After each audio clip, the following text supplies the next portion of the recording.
Hey everyone, welcome to our channel. In today's video, we'll learn how to change Twitter or X display name easy guide. So if you want to change the name that you have onto your Twitter or X account, then you're onto the right guide.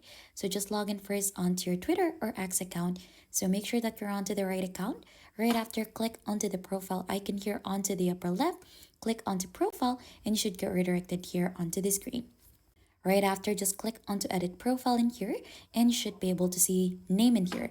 So under name, you could go ahead and update in here the name that you will add onto your Twitter or X. So this is the display name of your Twitter. So you could change this to any like user, and then right after, just click onto save. So this should go ahead and update the display name onto your Twitter or X account. And that is how to change Twitter or X display name. And if you think this has been helpful, don't forget to hit the like, subscribe, and we'll see you on to our next video.